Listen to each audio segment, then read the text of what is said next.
Hey everybody, welcome back to Hive Prometheus. Today has been a big day. It's been a good day. We've had a data slate and a Munitorum release for upgraded points for Tyranids and some rules changes. First off, I just want to go ahead and go over the points as they've changed. Looking at our specific points changes going down, Bivor did go down. I was hoping it would go down to 40 instead of 50, and that would have been the break point to keep him in my lists. Depending on how relevant melee is in the meta, I might still have him in my list. My Crusher Stampede list changed only because of the Bivor. I came down 25 points.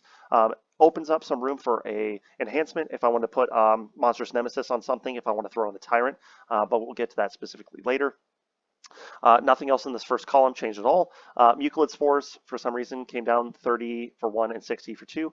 Neurolictor went up to 90 from 80, partially because it gained Synapse. We'll get to that. And the relevance for Battle Shock will be probably more important going forward. Rippers, 25 for 1. But then 40 and then 50 for 3. I don't know why. It's overall, it's a nerf to single Ripper models if you were taking them in assimilation, which is kind of annoying. But if you're taking them larger models, I guess it makes sense. So much. Turvagon did go down to 175. That probably helps out Unending Storm a little bit with the change to one of the abilities that you can only respawn units going in for reserve once instead of twice. Once instead of multiple times. If you're going to bring back a squad of gargoyles for 2 CP or something like that. And then nothing else in the third row. So looking at this in a vacuum, I saw points first. I was kind of upset. And then we're going to go to the rules changes. So the rules changes change the Synapse. So on top of having a 3d6 Battle Shock test while in Synapse range, additionally, it makes the melee strength of any allied Tyranid unit +1 while in Synapse. This hits so many breakpoints that we've needed for a long time. It makes Tyrant's strength 10, makes Maleceptor's strength 10, it makes Norn's strength 13 with their harpoons, the assimilators at least. It makes their big claw melee strength 10 and their small claws strength 8. It'll make Genestealer's strength 5. The Broodlord gains Synapse keyword. I'll get to that later. There are a lot of implications here because of reaching that +1 strength breakpoint. Additionally, Shadow of the Warp Army rule has been changed so that if you are inherently within 6 inches of an enemy Synapse unit when Shadow of the Warp is procced, you subtract 1 from the leadership, or you subtract 1 from the Battle Shock test that enemy units have to take. This is nice. I think that's probably the breakpoint that Battle Shock needed at the point that it is, because the majority of armies are leadership 6 to 7, and this now makes it so the majority of them will be taking leadership tests on 7 or 8. I think that's probably the right value if we're threading the needle through the eye. And now, the only detachment that got touched was Crusher Stampede. Specifically, they added a rule that it is +2 OC to unwounded models that turn these monsters. So originally people looking at this were thinking, what does that matter? It matters because if you have a bunch of monsters running around and people are specifically trying not to damage multiple monsters for you to get that +1 to hit, they now have to balance, well, do I just want you having, on average, a bunch of OC6 monsters all on objectives, or do I need to take OC off to score primary and give you some higher damage output by wounding you? Because even doing 1 damage to a monster takes away that additional 2 OC. But at that point, they're below starting strength and they get +1 to hit. Additionally, the only stratagem that changed was Untrem Ferocity. This originally allowed you to auto-pass Desperate Breakout tests and to move through enemy and allied models as if they weren't there. This now additionally allows you to move over less than 4 inch in height pieces of terrain as if I was Titanic, and it allows you to move through ruins, specifically talking about pieces of terrain that are 4 inches in height or greater, as if they weren't there. You have to be able to clear the piece of terrain. The only penalty is that you have to roll a d6, and on a 1 after that, you are battle shocked. So a little bit of a drawback, but honestly, with how dense the terrain boards are normally for the newer GW layouts, if you're playing WTC or UKTC, the ability to be able to have a monster just bypass a building once per turn is really nice. So whereas I said that we kind of needed an advance and charge on monsters in order to have the movement, staging monsters behind buildings, Untrem Ferocity through, and then being able to charge a Haruspex, Old One Eye, Maleceptors to kind of get into the fray so you can give a lot of enemy units that -1 hit. Aura from Encephalic Diffusion is great.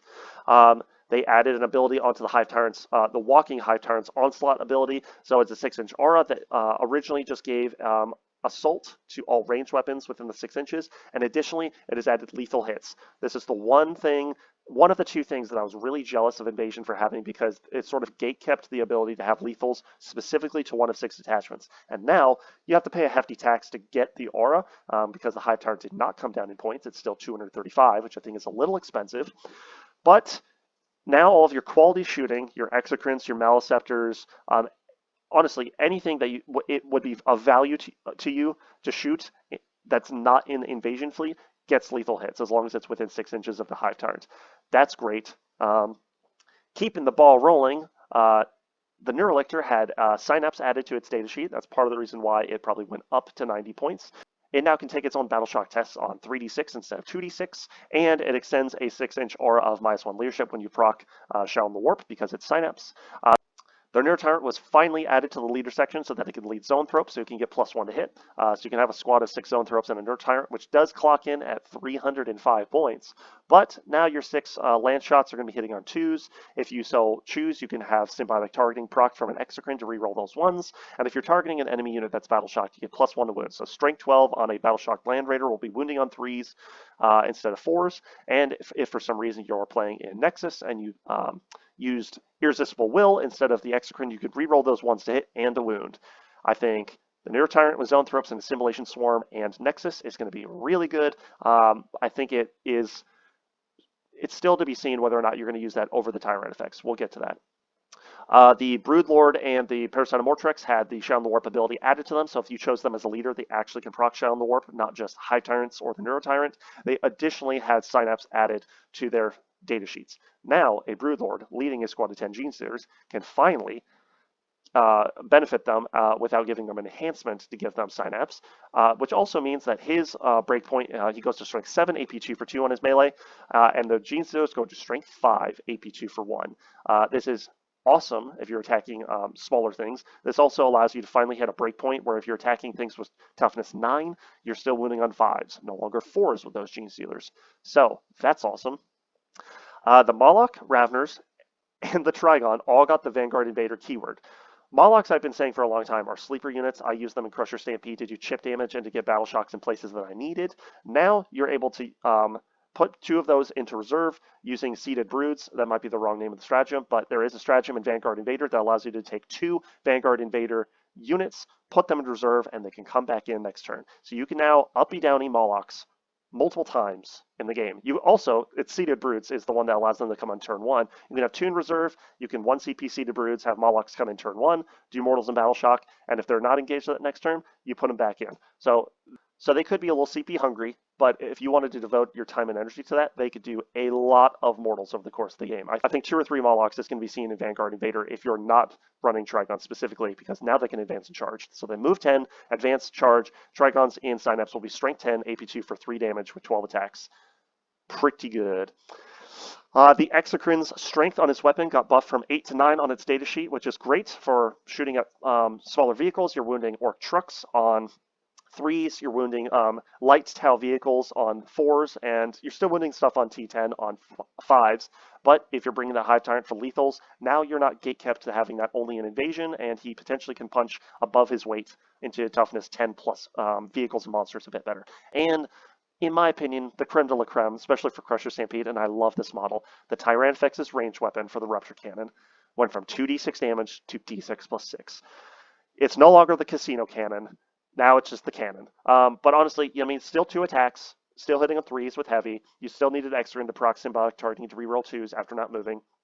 But honestly, with Swarm Guided Missiles, so you get the full 4 AP, you ignore cover, you ignore modifiers to hit, and d6 plus 6. So now your floor for damage is your previous average. So no more rolling 2 1s, no more rolling 5 damage on him all game. You're going to do a minimum 7 damage or 12 on those 2 shots. This is awesome. This is so nice. And his points didn't go up, the Exocrines didn't go up. So I think probably the way things are going is people are going to lean more into cheaper, more efficient vehicles because they're going to be able to move about the map easier, but the propensity for those things to be shot at and damaged is going to be much easier as well. Tyranids, in all, got a huge glow up. This is super good. The only thing I would have wanted is that the strength buff would have applied to shooting as well, but I think that was replaced with the lethal hits ability on the Tyrant to kind of justify its cost instead of point dropping him. In my opinion, right out of the gate, I think this will bring Tyranids to probably about a 47 to 48% win rate when everything settles. I think this is a good place to be. I think people who are already highly skilled and highly practiced with the army are going to be able to run with a lot of these tools. I think Assimilation, Vanguard, and Crusher really gained a lot from this. It's a little bit of a nerf to Invasion because of the opportunity cost of having lethals specifically only within that detachment. Now, however, I think what you do is you take sustained hits. You have the Hive Tyrant in the detachment anyway for lethal hits abilities. You can and you'll be able to proc both of those. And then if you need, he has a -1 CP aura, which is specifically has changed for Will of the Hive Mind, and you can make precision free. So there's a lot to chew on. A lot of us in the Tyranid community, even us who are well practiced in the game, know that this is a huge update. Unless you play weekly or more than weekly, it's going to take some time to kind of swallow this all, digest it, the new missions, the new terrain layouts, and in a way, re-experimenting and relearning the Tyranid army, unless you're sticking with the same detachment like Unending, Assimilation, or Invasion, which I think are the ones that didn't change as much. But this feels like edition 10.1 or 10.2. This feels like a great one-year change. I'm very happy overall with the changes we see here. In the coming weeks, I'll be trying to play some games, specifically with Crusher Stampede, because now I've gotten a bunch of buffs. I'll be happy to try them out.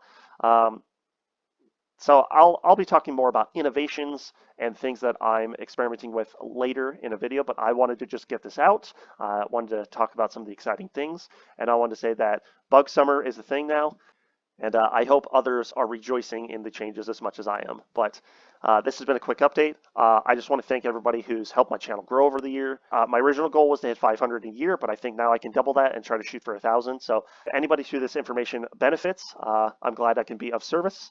And I hope this elevates your game and allows you to enjoy the game further. So, I'll catch you next time on Hive Prometheus.